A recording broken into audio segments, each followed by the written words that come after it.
പ്രിയപ്പെട്ട കുട്ടികളെ, കഴിഞ്ഞ ക്ലാസ്സുകളിൽ 2 വീഡിയോസിലും നമ്മൾ പേജ് മേക്കറിനെ സംബന്ധിക്കുന്ന പ്രധാനപ്പെട്ട കാര്യങ്ങളാണല്ലോ ഡിസ്കസ് ചെയ്തത്. അതിൽ ഈ അവസാനത്തെ ക്ലാസ്സിൽ പറയാൻ ഉദ്ദേശിക്കുന്നത് പേജ് മേക്കർ ഒരു ഡെസ്ക്ടോപ്പ് പബ്ലിഷിംഗ് ടൂൾ എന്ന രീതിയിൽ ഉപയോഗിക്കുമ്പോൾ ഒരു പുസ്തകം പ്രിന്റ് ചെയ്യുമ്പോൾ അതിൽ പേജ് നമ്പർ എങ്ങനെയാണ് സെറ്റ് ചെയ്യുക, ഹെഡർ എങ്ങനെയാണ്, ഫൂട്ടർ എങ്ങനെയാണ് സെറ്റ് ചെയ്യുക, ഒന്നിൽ കൂടുതൽ കോളംസ് ആയിട്ട് എങ്ങനെയാണ് ഡിവൈഡ് ചെയ്യുക തുടങ്ങിയ കാര്യങ്ങളും അതോടൊപ്പം തന്നെ നമ്മൾ സാധാരണ നമ്മുടെ ടെക്സ്റ്റ് ബുക്കിൽ പേജ് മേക്കറുമായി ബന്ധപ്പെട്ട് ചെയ്യാറുള്ള മുൻപ് പറഞ്ഞതുപോലെയുള്ള പരീക്ഷയ്ക്ക് വരാൻ സാധ്യതയുള്ള നമ്മുടെ ടെക്സ്റ്റ് ബുക്കിൽ ഡീൽ ചെയ്യാറുള്ള പ്രോബ്ലംസും എങ്ങനെയാണ് അങ്ങനെ പേജ് മേക്കറിൽ ചെയ്യുന്നത് എന്നുള്ള ഒരു കാര്യങ്ങളാണ് ഈ വീഡിയോയിൽ പറയുന്നത്. ഈ ഒരു വീഡിയോയോട് കൂടി പേജ് മേക്കറിൻ്റെ ഒരു ഓവർവ്യൂ അവസാനിക്കുകയാണ്. Okay, thank you. അപ്പോൾ നമ്മൾ പറഞ്ഞതുപോലെ പേജ് മേക്കർ എന്ന് പറയുന്നത് സാധാരണയായി നമ്മൾ ഉപയോഗിച്ചുകൊണ്ടിരുന്നിരുന്നത് ഡെസ്ക്ടോപ്പ് പബ്ലിഷിങ്ങിന് ഒരുപാട് പേജുകളുള്ള പുസ്തകങ്ങൾ പ്രിന്റ് ചെയ്യാൻ അങ്ങനെയുള്ള കാര്യങ്ങൾ ചെയ്യാനാണ് പേജ് മേക്കർ ഉപയോഗിച്ചിരുന്നത്. 2002 കൂടി തന്നെ അഡോബ് ഡിസൈൻ പോലുള്ള പുതിയ കുറേ സോഫ്റ്റ്വെയർസ് വന്നപ്പോൾ പേജ് മേക്കർ എന്ന് പറയുന്നതിൻ്റെ ഇത്തിരി പ്രഭ കുറഞ്ഞു എങ്കിലും പഴയ കാലത്ത് ഡെസ്ക്ടോപ്പ് പബ്ലിഷിംഗ് ചെയ്തിരുന്ന ആളുകൾ കുറേ പേരെങ്കിലും ഇപ്പോഴും പേജ് മേക്കർ ഉപയോഗിക്കുന്നുണ്ട്. പേജ് മേക്കറിനോട് തന്നെ അല്ലെങ്കിൽ പേജ് മേക്കറിനേക്കാൾ കൂടുതൽ ഓപ്ഷൻസ് ഉള്ള കോറൽ ഡ്രോയോ അല്ലെങ്കിൽ അഡോബിൻ്റെ തന്നെ ഡിസൈൻ പോലുള്ള പാക്കേജുകളോ വന്നപ്പോൾ അധികം ആളുകൾ പേജ് മേക്കർ ഉപയോഗിക്കുന്നില്ല. എന്നിരുന്നാലും നമ്മുടെ ഒരു ഡെസ്ക്ടോപ്പ് പബ്ലിഷിങ്ങിൻ്റെ ഭാഗമായി നമ്മൾ ഈ സോഫ്റ്റ്വെയറിനെ ജസ്റ്റ് പരിചയപ്പെടുന്നതെന്ന് മാത്രം. ഈ പേജിൻ്റെ തന്നെ ഉള്ളിൽ കാണപ്പെടുന്ന രീതിയിൽ ലെഫ്റ്റ് റൈറ്റ് എന്നുള്ള രീതിയിൽ പേജുകൾ ലെഫ്റ്റ് സൈഡിലെയും റൈറ്റ് സൈഡിലെയും പേജുകളാണ് മാസ്റ്റർ പേജ് നമുക്ക് സെറ്റ് ചെയ്യാം. അതുപോലെ പേജ് നമ്പറുകളാണ് ഇവിടെ കാണുന്നത്. ഒന്നിൽ കൂടുതൽ പേജുകൾ ഉണ്ടെങ്കിൽ നമുക്ക് ഇവിടെ നിന്ന് തന്നെ പേജുകൾ ആഡ് ചെയ്യാനും ഇൻസേർട്ട് ചെയ്യാനും റിമൂവ് ചെയ്യാനും ഒക്കെയുള്ള ഓപ്ഷൻസ് ഇവിടെയുണ്ട്. ഇവിടെ നിന്ന് തന്നെ നമുക്ക് ആഡ് ചെയ്യാം. അതുപോലെ തന്നെ നമുക്ക് ഇതിലെ മാസ്റ്റർ പേജസ് എന്ന് പറയുന്ന ഒരു ഓപ്ഷൻ ഉണ്ട്. മാസ്റ്റർ പേജസ് എന്ന് പറയുന്ന ഓപ്ഷൻ കൊണ്ട് ആ ഓപ്ഷനിൽ എത്തുമ്പോൾ നമുക്ക് അതിൻ്റെ കൂടുതൽ ഡീറ്റെയിൽസിലേക്ക് പോകാം. നമുക്ക് ആദ്യം മെനൂസിനെ പരിചയപ്പെടാം. ഇതിൽ നമുക്കറിയാത്ത ഫയൽ മെനു എടുത്തു കഴിഞ്ഞാൽ നമുക്ക് അറിയാത്ത ഓപ്ഷൻസ് കുറവാണ്. File, new, open, reason, publications, close ചെയ്യാൻ, സേവ് ആസ് ചെയ്യാൻ. റിവേർട്ട് എന്ന് പറയുന്ന ഒരു ഓപ്ഷൻ പുതിയതായിട്ട് കേൾക്കുന്നതായിരിക്കും. റിവേർട്ട് എന്ന് പറഞ്ഞാൽ നമ്മൾ ഡു, അൺഡു എന്ന് പറയുന്ന അൺഡു, റീഡു എന്ന് പറയുന്ന 2 ഓപ്ഷൻസ് നമ്മൾ സാധാരണ ചെയ്യാറുണ്ട്. അൺഡു, റീഡു എന്ന് പറയുന്ന 2 ഓപ്ഷൻസ് നമ്മൾ സാധാരണ ചെയ്യാറുണ്ട്. നമ്മൾ നെക്സ്റ്റ് ഇപ്പോൾ ചെയ്ത് നിർത്തിയിടത്തോളം വരെ അത് വേണമോ വേണ്ടയോ വേണ്ട എന്ന് വെച്ചാൽ ചെയ്യാൻ അമർത്താനാണ് നമ്മൾ അൺഡു ഉപയോഗിക്കാറുള്ളത്. ഇനി വേണമെന്ന് തോന്നിയാൽ നമുക്ക് റീഡു ചെയ്യാം.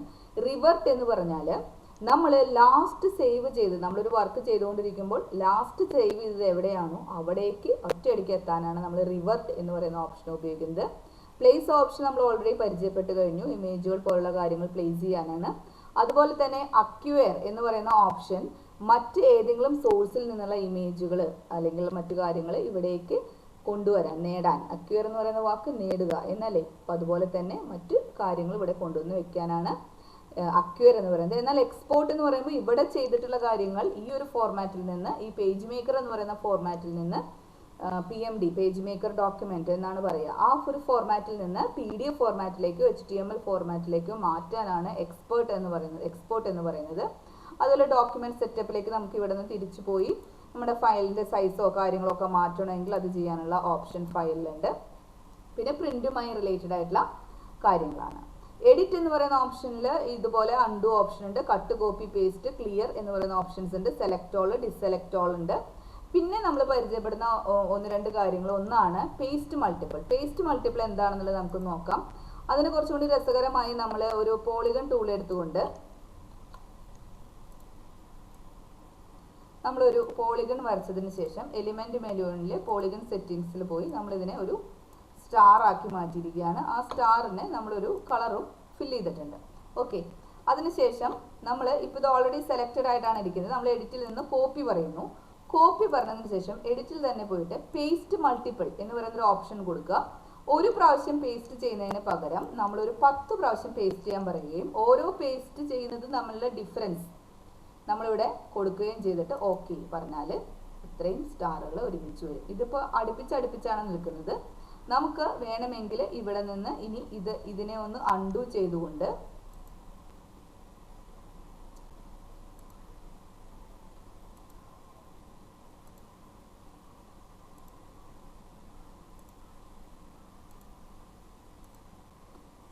വീണ്ടും നമുക്ക് പോളിഗൺ സെറ്റിംഗ്സ് എടുത്തുകൊണ്ട് ഒരു പോളിഗൺ വരയ്ക്കാം. എലിമെന്റ് മെനുവിൽ പോകാം, അതിനെ ഒരു സ്റ്റാർ ആയി കൺവേർട്ട് ചെയ്യാം, ഒരു കളർ ഫില്ല് ചെയ്യാം. അതിനുശേഷം നമുക്ക് എഡിറ്റിൽ നിന്ന് കോപ്പി പറയാം. വീണ്ടും എഡിറ്റിൽ നിന്ന് തന്നെ പേസ്റ്റ് മൾട്ടിപ്പിൾ പറയുമ്പോൾ ഇവിടെ സ്പേസ് കുറച്ച് കൂട്ടി കൊടുക്കാൻ വേണമെങ്കിൽ.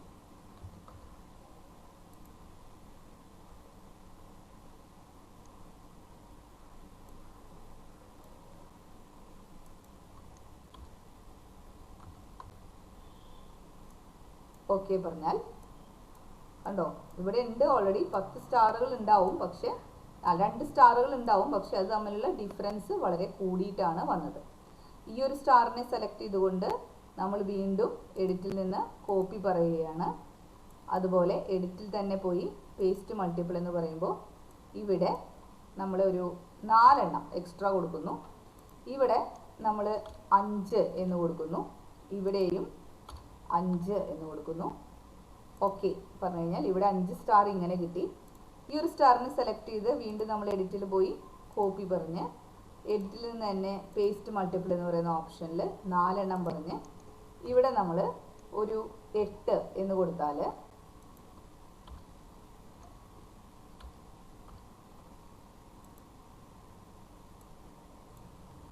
അത് വന്നിട്ടുള്ളത് കുറച്ച് ഡിഫറെൻ്റ് ആയിട്ടായിരിക്കും.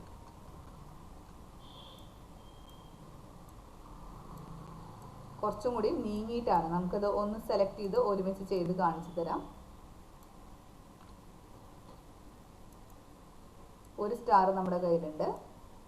ഈ ഒരു സ്റ്റാറിനെ സെലക്ട് ചെയ്ത് കോപ്പി ചെയ്ത് പേസ്റ്റ് മൾട്ടിപ്പിൾ പറയുന്നു, 4 എണ്ണം 8.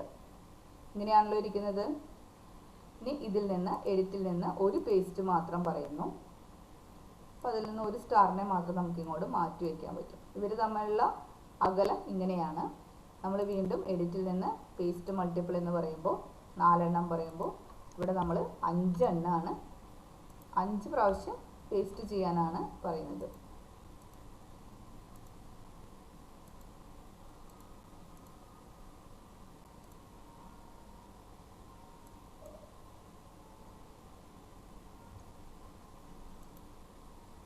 കണ്ടോ, ഇത് രണ്ടും തമ്മിലുള്ള അളവുകളുടെ ചെറിയ വ്യത്യാസങ്ങൾ. പേസ്റ്റ് മൾട്ടിപ്പിൾ എന്ന് പറയുമ്പോൾ നമുക്ക് എങ്ങനെയാണ് എത്ര ഡിസ്റ്റൻസിലാണ് ഇരിക്കേണ്ടത്. ഇത് കുറച്ച് കട്ട പിടിച്ചിട്ടാണ് ഇരിക്കുന്നത്, ഇവിടെ ആകുമ്പോൾ കുറച്ചും കൂടി ലെങ്ത് വന്നിട്ടുണ്ട്, എന്നാലും ഇവിടെ കുറച്ച് സ്റ്റാർ പ്രൊജക്ട് ചെയ്യുന്നുണ്ട്. അപ്പോൾ അതിനനുസരിച്ച് നമുക്ക് ഒരു പ്രാവശ്യം ചെയ്ത് നോക്കുമ്പോൾ ഇത്ര വിഡ്ത്ത് പോരാ എന്ന് തോന്നിയാൽ നമുക്ക് കുറച്ചുകൂടി വിഡ്ത്തിൽ ചെയ്യാം. അങ്ങനെ ഒറ്റയടിക്ക് കൂടുതൽ പേസ്റ്റ് ചെയ്യുന്ന ഒരു ഓപ്ഷൻ ചെയ്യാനാണ് നമ്മൾ പേസ്റ്റ് മൾട്ടിപ്പിൾ എന്ന് പറയുന്ന ഒരു ഓപ്ഷൻ ഉപയോഗിക്കുന്നത്. ഓക്കെ, ഇനി എഡിറ്റിലുള്ള മറ്റൊരു ഓപ്ഷൻ എന്ന് പറയുന്നത് പേസ്റ്റ് സ്പെഷ്യൽ. അതും ഇതുപോലെ തന്നെയാണ്, നമുക്ക് വേറെ ഏതെങ്കിലും ഫോർമാറ്റിൽ പേസ്റ്റ് ചെയ്യാനുള്ള ഒരു ഓപ്ഷനാണ്. പിന്നെ നമ്മൾ നോക്കേണ്ടത് ഇൻസേർട്ട് ഒബ്ജക്റ്റ് എന്ന് പറയുന്നതാണ്. നമ്മൾ ഒരു ഇമേജ് കൊണ്ട് പേസ്റ്റ് ചെയ്യുന്ന പോലെയല്ല. ഇൻസേർട്ട് ഒബ്ജക്റ്റ് എന്ന് പറയുമ്പോൾ നമുക്ക് നമ്മുടെ കയ്യിലുള്ളത് ബിറ്റ് മാപ്പ് ഇമേജ് എന്ന് പറയുന്ന ഒരു ഓപ്ഷനാണ്. കാരണം നമ്മൾ വിൻഡോസ് ഉപയോഗിക്കുമ്പോൾ പെയിന്റ് ആണ് നമ്മുടെ കയ്യിൽ കൂടുതലുള്ളത്. ബിറ്റ് മാപ്പ് ഇമേജുകൾ ഉണ്ടാക്കാൻ കുറച്ചും കൂടി ബെറ്റർ പെയിന്റ് ആണ്. പെയിന്റിൽ നമുക്ക് ഇവിടെ ഡിഫോൾട്ടായിട്ട് കുറച്ച് ഷെയ്ഡ്സ് ഉണ്ട്. നമ്മൾ നേരത്തെ സ്റ്റാർ വരച്ച പോലെയല്ല, നമുക്ക് ഇതിൽ ഒരു സ്റ്റാറിനെ വരയ്ക്കുന്നു, നമ്മൾ അതിന് ചുറ്റും ഒരു സർക്കിളിനെ വരയ്ക്കുന്നു, നമ്മളൊരു ലോഗോ ഉണ്ടാക്കി എടുക്കുകയാണെന്ന് വിചാരിച്ചോളൂ. അതിനുശേഷം ഇപ്പോൾ ഇതിൽ നമുക്ക് കണ്ട പോലെ തന്നെ ഇതിന് ചുറ്റും ഒരു സ്ക്വയർ കൂടി നമ്മൾ വരയ്ക്കുകയാണ്. ഇതിൻ്റെ ഉള്ളിൽ നമുക്ക് സാധാരണ നമ്മൾ കളർ കൊടുക്കാറുള്ളത് പെയിന്റ് ബക്കറ്റ് ഉപയോഗിച്ചിട്ടാണല്ലോ. അപ്പോൾ അതുപോലെ തന്നെ നമ്മൾ പെയിന്റ് ബക്കറ്റ് ഉപയോഗിച്ചുകൊണ്ട് ഡിഫറെൻറ്റ് കളേഴ്സ് നമ്മളിവിടെ ഫില്ല് ചെയ്യുന്നു.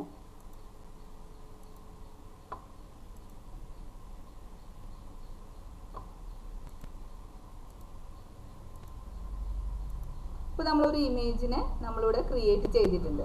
ഈ ക്രിയേറ്റ് ചെയ്തിട്ടുള്ള ഇമേജിനെ നമ്മൾ ഇവിടെ നിന്ന് ക്ലോസ് ചെയ്യുമ്പോൾ നമുക്കതിവിടെ പേജ് മേക്കറിൽ കിട്ടും. ഇതാണ് നമ്മൾ ഇവിടെ നിന്ന് എഡിറ്റിൽ നിന്ന് ഇൻസേർട്ട് ഒബ്ജക്റ്റ് എന്ന് പറയുന്ന ഒരു ബിറ്റ് മാപ്പ് ഇമേജിലേക്ക് പോയിട്ടാണ് നമ്മൾ ചെയ്തിട്ടുള്ളത്.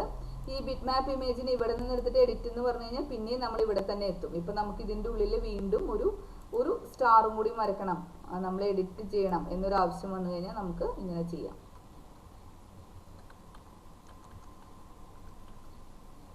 അതിനുശേഷം ക്ലോസ് ചെയ്ത് കഴിഞ്ഞാൽ ആ നടത്തിയ എഡിറ്റ് ചെയ്ത കാര്യം ഇവിടെ വന്നിട്ടുണ്ടാവും. ഇതിനെ നമുക്ക് ഇതുപോലെ, ഇത് ഓൾറെഡി ഒരൊറ്റ ഒബ്ജക്റ്റ് ആയിട്ടായിരിക്കുമല്ലോ വന്നിട്ടുണ്ടാവും. ഇതിനെ ഗ്രൂപ്പ് ചെയ്യേണ്ടയും അൺഗ്രൂപ്പ് ചെയ്യേണ്ടതും ഒന്നും ആവശ്യമില്ല. ഒരൊറ്റ ഒബ്ജക്റ്റ് ആയിട്ടായിരിക്കും വന്നിട്ടുണ്ടാവുക.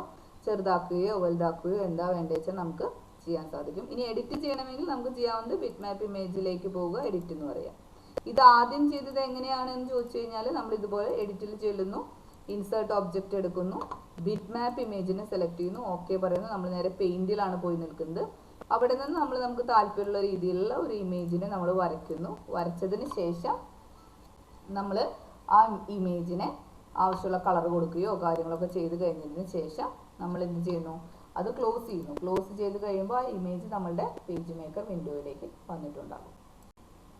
പേജ് മേക്കർ സാധാരണയായി നമ്മൾ പബ്ലിഷിംഗ് കാര്യങ്ങൾക്കാണ് ഉപയോഗിക്കുക എന്ന് പറഞ്ഞു. അപ്പോൾ ഇതുപോലെ നമ്മളൊരു പേജിനെ 2 കോളം ഒക്കെ ആയിട്ട് ഡിവൈഡ് ചെയ്തുകൊണ്ട് അതുപോലെ അതിലൊരു ഇമേജ് ഒക്കെ ഇൻസേർട്ട് ചെയ്തുകൊണ്ട് എങ്ങനെയാണ് ചെയ്യുക എന്നുള്ള കാര്യമാണ് പറയുന്നത്. അത് പറഞ്ഞു തരാൻ വേണ്ടി ഇതിനെ മൊത്തം ഡിലീറ്റ് ചെയ്യാണ്. അല്ലെങ്കിൽ നമുക്കൊരു പുതിയ ഫയൽ ഇവിടെ ഓപ്പൺ ചെയ്യാം. ഓക്കെ, ഇതിനെ നമുക്ക് ഇവിടെ ലേഔട്ട് എന്ന് പറയുന്നതിൽ കോളം ഗൈഡ് എന്ന് പറയുന്ന ഒരു ഓപ്ഷൻ ഉണ്ട്. അത് ഉപയോഗിച്ചുകൊണ്ട് അപ്പോൾ നമ്മൾ എഡിറ്റ് മെനു മൊത്തം പറഞ്ഞു കഴിഞ്ഞു. ലേഔട്ട് മെനുവിലേക്കാണ് നമ്മൾ പോകുന്നത്. എഡിറ്റ് മെനുവിലെ പ്രധാനപ്പെട്ട എല്ലാ കാര്യങ്ങളും നമ്മൾ പറഞ്ഞു കഴിഞ്ഞു. നമ്മളിനി ലേഔട്ട് മെനുവിലേക്കാണ് പോകുന്നത്. അപ്പോൾ ഒരു 50 പേജ് ഉണ്ടെങ്കിൽ ഗോ ടു പേജ് എന്ന് പറഞ്ഞിട്ട് ഒരു 40ാമത്തെ പേജ് എന്ന് പറഞ്ഞാൽ നമുക്ക് ആ പേജിൽ പോയി നിൽക്കാം. ഏതെങ്കിലും ഒരു സ്ഥലത്ത് വെച്ചൊരു പുതിയ പേജ് ഇൻസേർട്ട് ചെയ്യണമെങ്കിൽ ഇൻസേർട്ട് ചെയ്യാം, റിമൂവ് ചെയ്യണമെങ്കിൽ റിമൂവ് ചെയ്യാം, പേജ് നമ്പറിൻ്റെ ഓർഡറിൽ അതിനെ സോർട്ട് ചെയ്യാം, മുന്നിലേക്ക് പോകണമെങ്കിൽ മുന്നിലേക്ക് പോകുക, പിന്നിലേക്ക് പോകുക, അങ്ങനെയുള്ള കാര്യങ്ങളൊക്കെയാണ് ഈ ലേഔട്ട് എന്ന് പറയുന്ന ഓപ്ഷനിൽ നിലവിൽ കിടക്കുന്നത്. അതിലൊരു പ്രത്യേകതയുള്ള ഒരു കാര്യം എന്ന് പറയുന്നത് കോളം ഗൈഡാണ്. കോളം ഗൈഡ് എന്ന് പറയുന്ന ഓപ്ഷനെ സെലക്ട് ചെയ്തുകൊണ്ട് നമ്മൾ 2 കോളമായിട്ട് വേണം നമുക്കുള്ള മാറ്റർ ടൈപ്പ് ചെയ്യാൻ എന്ന് പറഞ്ഞാൽ ഇതിങ്ങനെ 2 കോളമായിട്ട് മാറും. ഇപ്പോൾ നമുക്ക് NSSന്റെ നോട്ടീസുകളൊക്കെ പോലത്തെ കാര്യങ്ങൾ ടൈപ്പ് ചെയ്തെടുക്കണമെങ്കിൽ ഇതുപോലെ നമ്മളൊരു A4നെ 2 or 3 കോളംസ് ആയിട്ട് ഡിവൈഡ് ചെയ്തിട്ട് അതിൽ ടൈപ്പ് ചെയ്ത് കഴിഞ്ഞാൽ അവസാനം അത് പ്രിന്റ് എടുത്ത് കഴിയുമ്പോൾ നമുക്ക് 3 കോളം 2 കോളം ഒക്കെ ആയിട്ട് A4നെ മടക്കാൻ കഴിയും. അത് പക്ഷേ പോർട്രേറ്റിൽ ഇട്ടിട്ടല്ല, ലാൻഡ്സ്കേപ്പിൽ ഇട്ടിട്ട് ചെയ്യുമ്പോഴാണ് കുറച്ചും കൂടി വൃത്തി ഉണ്ടാവുക. ഓക്കെ, ഇവിടെ വെച്ചിട്ട് നിങ്ങൾക്ക് വേണമെങ്കിൽ ഡോക്യുമെന്റ് സെറ്റപ്പിൽ പോയിക്കൊണ്ട് ഇതിനെ വൈഡ് എന്ന് പറയുന്ന ഒരു ഓപ്ഷൻ കൊടുക്കാവുന്നതാണ്. കണ്ടോ, ഇങ്ങനെ ആവുമ്പോൾ നമുക്കിതിപ്പോൾ 2 കോളമായിട്ടാണ് ഡിവൈഡ് ചെയ്തിരിക്കുന്നത്. അങ്ങനെയല്ല, ഇതിനെ നമുക്ക് വീണ്ടും എഡിറ്റിൽ പോയി നമുക്ക് ലേഔട്ടിൽ പോയി കോളം ഗൈഡ് എന്ന് പറഞ്ഞിട്ട് അതിനെ 3 കോളമായിട്ടാണ് ഡിവൈഡ് ചെയ്യേണ്ടതെങ്കിൽ 3 കോളമായിട്ട് ഡിവൈഡ് ചെയ്യാം. ഇങ്ങനെ 3 കോളമായിട്ട് ഡിവൈഡ് ചെയ്തിട്ട് ഓരോന്നിലും ഇവിടെ നമുക്ക് ഒരു പേജ്, നമ്മൾ സാധാരണ അങ്ങനത്തെ ബ്രൗഷേഴ്സ് ഉണ്ടാക്കാനൊക്കെയാണ് പേജ് മേക്കറിൽ പഠിക്കുക. അപ്പോൾ നമ്മൾ ആദ്യം കാണുന്ന പേജിൽ നിങ്ങൾ ഇത് മടക്കി നോക്കിയാലാണ്, ഒരു A4നെ എടുത്ത് മടക്കി നോക്കിയാലാണ് നിങ്ങൾക്ക് മനസ്സിലാവുക എവിടെയാണ് നിങ്ങളുടെ ഈ 1ാമത്തെ പേജ്. ഇവിടെ നമ്മൾ ടൈപ്പ് ചെയ്യേണ്ടത് ഏത് ഭാഗമാണ്, ഇവിടെ നമ്മൾ ടൈപ്പ് ചെയ്യേണ്ടത് ഏത് ഭാഗമാണ്. അപ്പോൾ നമ്മൾ നീർത്തുന്ന ഭാഗമാണ് ഇവിടെ വരിക ടൈപ്പ് ചെയ്യുമ്പോൾ A4ൽ. അപ്പോൾ ആമുഖം എന്ന് പറയുന്നൊരു ഭാഗമാണ് ഇവിടെ വരിക.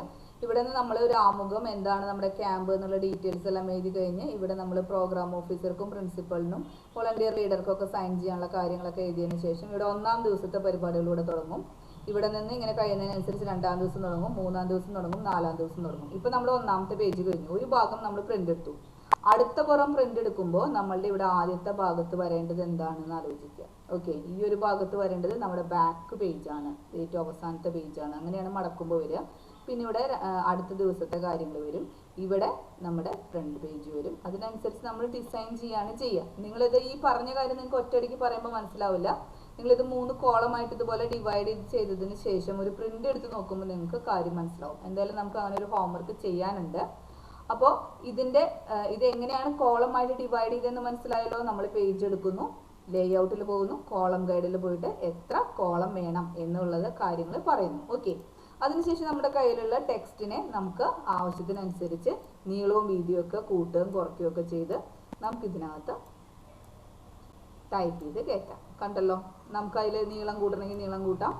നമുക്ക് നമ്മൾ പറഞ്ഞിട്ടുള്ള കാര്യം കഴിയുന്നത് വരെ ഇതിനെ ഇതുപോലെ ഡ്രാഗ് ചെയ്ത് വെക്കാം. ഇതുപോലെ ടെക്സ്റ്റുകളാക്കി മാറ്റി മാറ്റി ടൈപ്പ് ചെയ്യാം. ഇതിനെ തന്നെ ഇപ്പുറത്തെ കോളത്തിലേക്കും വെക്കണമെങ്കിൽ നമുക്ക് ആ രീതിയിലും കൊണ്ടുവന്ന് വെക്കാൻ സാധിക്കും. ഇമേജുകൾ പ്ലേസ് ചെയ്യണമെങ്കിലും ഇവിടുന്ന് ഫയലിൽ നിന്ന് പ്ലേസ് ഇമേജ് എന്ന് പറഞ്ഞ് നമുക്ക് ആവശ്യത്തിന് ഒരു ഇമേജിനെ അതിനെ വരച്ചു വെക്കാൻ സാധിക്കും. ഓക്കെ, നിങ്ങളോട് പറഞ്ഞിരുന്നത് പോലെ ഇത് ഒരു പേജ് മേക്കർ എന്ന് പറയുന്നത് നമ്മുടെ ഒരു പബ്ലിക്കേഷന് വേണ്ടിയിട്ട്, ഒരു പുസ്തകമൊക്കെ പ്രിന്റ് ചെയ്യാൻ വേണ്ടി ഉപയോഗിക്കുന്ന ഒരു സോഫ്റ്റ്വെയർ ആണ്. അപ്പോൾ അതുകൊണ്ട് തന്നെ ഇതിൽ നമ്മൾ ഹെഡർ, ഫൂട്ടർ, അപ്പോൾ ഒരു പുസ്തകം എന്ന് പറയുമ്പോൾ ഇപ്പോൾ ഞാനൊരു 3 പേജുള്ള ഒരു പുസ്തകമാണ് നിങ്ങളുടെ മുൻപിൽ ഓപ്പൺ ചെയ്തിരിക്കുന്നത്. അപ്പോൾ എത്ര പേജ് ഉണ്ടെങ്കിലും ആ പേജിലേക്ക് പോകാനുള്ള ഓപ്ഷൻ ഇവിടെ ഉണ്ട്. ഓക്കെ, അപ്പോൾ ഇവിടെ ഇത് ഈ പറയുന്നത് ഈ പുസ്തകത്തിന്റെ ഹെഡർ ആണ് എഴുതിയിരിക്കുന്നത്. കോളമായിട്ട് തിരിച്ചിട്ടുണ്ട്. 2ഉം 3ഉം പേജ് ആയിട്ട് വരുമ്പോൾ നിങ്ങൾക്ക് കാണാം ഇവിടെ ആ ഓഥറിന്റെ പേരാണ് എഴുതിയിരിക്കുന്നത്. അതുപോലെ തന്നെ ഇവിടെ നമുക്ക് ഇതുമ ക്ലിക്ക് ചെയ്യാനും ഇതിനെ എഡിറ്റ് ചെയ്യാനും ഒന്നും സാധിക്കില്ല. ഓക്കെ, അതിനാണ് ഇവിടെ മാസ്റ്റർ പേജസ് എന്ന് പറയുന്ന ലെഫ്റ്റ് ആൻഡ് റൈറ്റ് ഓപ്ഷൻസ് കൊടുത്തിരിക്കുന്നത്. നമ്മൾ ഇവിടെ വന്നു കഴിഞ്ഞാൽ നമുക്ക് ഇതുമേ ക്ലിക്ക് ചെയ്യാനും ഇതിൽ എഡിറ്റ് ചെയ്യാനും സാധിക്കും. ഇവിടെ വെച്ചിട്ട് നമുക്ക് ഇതിന്റെ ടെക്സ്റ്റിനെ മാത്രം സെലക്ട് ചെയ്തുകൊണ്ട് ഇതിന്റെ ഫോണ്ട് സൈസ് കൂട്ടുകയോ ഇത് ബോൾഡ് ചെയ്യുകയോ അങ്ങനെ എന്തെങ്കിലും ചെയ്യേണ്ട ഒരു ആവശ്യം വരികയാണെങ്കിൽ നമുക്ക് അത് ഇവിടെ വെച്ച് ചെയ്യാൻ പറ്റും.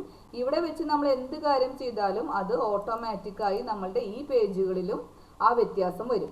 അതുപോലെ നമ്മൾ ഇതിൽ പേജ് നമ്പറുകൾ ഇടാറുണ്ട് അല്ലേ? സാധാരണ പ്രിന്റിംഗ് ഒക്കെ വരുന്ന സമയത്ത് നമ്മൾ പേജ് നമ്പർ കൊടുക്കുന്നതും ഈ പേജ് നമ്പറുകൾ നമ്മൾ ഇവിടെ തന്നെയാണ് ഈ ലെഫ്റ്റ് റൈറ്റ് എന്ന് പറയുന്ന സ്ഥലത്ത് തന്നെയാണ് ഈ പേജ് നമ്പറുകളും സെറ്റ് ചെയ്ത് കൊടുക്കുന്നത്. അപ്പോൾ പേജ് നമ്പർ ഇൻസേർട്ട് പേജ് അല്ല നമ്മൾ ചെയ്യുന്നത്. നമ്മൾ ഇവിടെ ഡോക്യുമെന്റ് സെറ്റപ്പിലാണ് നമ്മളിവിടെ ഏത് പേജ് തൊട്ടിട്ടാണ് നമ്മൾ പേജ് നമ്പർ കൊടുക്കുന്നത്, ഏത് പേജിൽ നിന്നാണ് തുടങ്ങേണ്ടത് എന്ന് പറയുന്ന ഒരു ഓപ്ഷൻ ടിക്ക് ചെയ്ത് കൊടുക്കുമ്പോഴാണ് നമുക്ക് സാധാരണ നമ്മുടെ എല്ലാ പേജിലും നമുക്ക് പേജ് നമ്പറുകളും കാര്യങ്ങളും എല്ലാം വരുന്നത്. ഓക്കെ, അപ്പോൾ ആ ഒരു കാര്യം നമ്മൾ മാസ്റ്റർ പേജ് എന്ന് പറയുന്ന ഒരു സംഭവം ഓർക്കുക. ഇവിടെ ലെഫ്റ്റ് റൈറ്റിൽ നമ്മൾ എഴുതി കൊടുക്കുന്ന കാര്യങ്ങളാണ് ഓരോ പേജിന്റെയും ഹെഡറുകളും ഫൂട്ടറുകളുമായിട്ട് വരുന്നത്.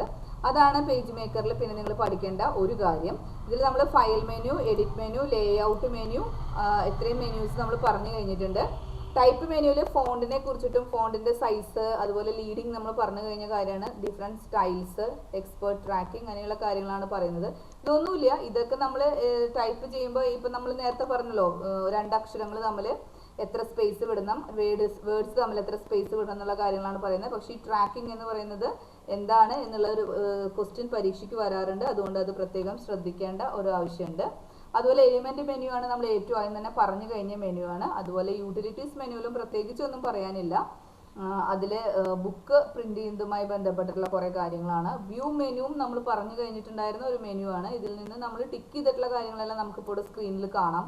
മാസ്റ്റർ ഐറ്റംസ് അല്ലെങ്കിൽ non printing items, fit in window, snap to guides എന്നൊക്കെ പറയുന്ന കാര്യങ്ങൾ, zoom in zoom out, actual size എന്നൊക്കെ പറയുന്ന കാര്യങ്ങളെല്ലാം നമുക്ക് റൂളേഴ്സ് ഹൈഡ് ചെയ്യാൻ അങ്ങനെയുള്ള കാര്യങ്ങളെല്ലാം നമുക്ക് ചെയ്യാൻ പറ്റുന്നത് വ്യൂ മെനുവിലാണ്. വിൻഡോ മെനു നമ്മൾ ഏറ്റവും മുമ്പേ തന്നെ സംസാരിച്ച് കഴിഞ്ഞതാണ്. നമുക്ക് കളർ പാലറ്റോ കൺട്രോൾ പാലറ്റോ അങ്ങനെ എന്തെങ്കിലും കാണാനില്ലെങ്കിൽ അതിനെ വിൻഡോ മെനുവിൽ പോയിട്ടാണ് നമ്മൾ ഷോ അല്ലെങ്കിൽ ഹൈഡ് എന്ന് പറയുന്ന 2 ഓപ്ഷൻസ് ഉപയോഗിച്ച് ചെയ്യുന്നത്. ഇത്രയാണ് പേജ് മേക്കറിൽ നമുക്ക് പഠിക്കാനുള്ള കാര്യങ്ങൾ. ഇതിൽ അത്യാവശ്യം എല്ലാ ടൂൾസിന്റെ കാര്യവും മെനുവിന്റെ കാര്യവും നിങ്ങൾക്ക് മനസ്സിലായി കാണുമെന്ന് പ്രതീക്ഷിക്കുന്നു. ഇനി നമ്മൾ ഡിസ്കസ് ചെയ്യുന്നത് പേജ് മേക്കറുമായി ബന്ധപ്പെട്ട പരീക്ഷയ്ക്ക് സാധാരണ വന്ന് കണ്ട് സാധ്യതയുള്ള ടൈപ്പ് ക്വസ്റ്റ്യൻസ് ആണ്.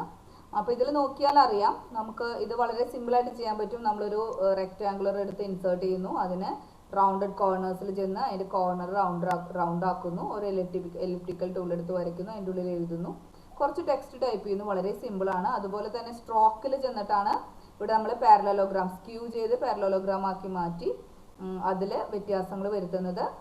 ഈ എന്താ പറയുക, സ്ട്രോക്ക് എന്ന് പറയുന്നത് ഡോട്ടഡ് ആയിട്ട് കൊടുക്കുന്നു. ആ ഒരു വ്യത്യാസം മാത്രമേ ഇവിടെയുള്ളൂ. ഇതും വളരെ സിമ്പിളായിട്ട് നിങ്ങൾക്ക് ചെയ്യാവുന്ന ഒരു ക്വസ്റ്റ്യൻ ആണ്. ഈ ക്വസ്റ്റ്യൻസ് എല്ലാം തന്നെ നമ്മൾ ഗ്രൂപ്പിൽ ഷെയർ ചെയ്തതും നിങ്ങൾ അത് വേറെ ഒരു ഒരു ആപ്ലിക്കേഷൻ നിങ്ങളെ പരിചയപ്പെടുത്തിയിരുന്നു, പോസ്റ്റർ മേക്കർ. ആ ആപ്ലിക്കേഷൻ ഉപയോഗിച്ചുകൊണ്ട് ഇതെല്ലാം പോസ്റ്റേഴ്സായി നിങ്ങൾ ചെയ്ത് അയച്ചതുമാണ്. അപ്പോൾ അതുകൊണ്ട് തന്നെ പേജ് മേക്കർ എന്ന് പറയുന്നത് വളരെ സിമ്പിളായിട്ട് നിങ്ങൾക്ക് കവർ ചെയ്ത് പോകാവുന്ന തീരെ ബുദ്ധിമുട്ടില്ലാത്ത ഒരു സോഫ്റ്റ്വെയർ ആണ്. ഈ സോഫ്റ്റ്വെയറിനെ കുറിച്ച് പറഞ്ഞ കാര്യങ്ങളെല്ലാം നിങ്ങൾക്ക് മനസ്സിലായി കാണുമെന്ന് പ്രതീക്ഷിക്കുന്നു. നമുക്ക് ഇത് ലാബിൽ 1-2 ദിവസങ്ങളിൽ പ്രാക്ടീസ് ചെയ്യുന്നതുകൊണ്ട് തന്നെ നിങ്ങൾക്ക് തീരെ പേടിയില്ലാതെ ഇത്തരം ക്വസ്റ്റ്യൻസ് പരീക്ഷയ്ക്ക് അപ്പിയർ ചെയ്യാൻ സാധിക്കും. അപ്പോൾ പറഞ്ഞു തന്ന കാര്യങ്ങളിൽ എന്തെങ്കിലും സംശയം ഉണ്ടെങ്കിൽ ചോദിക്കുക. Thank you.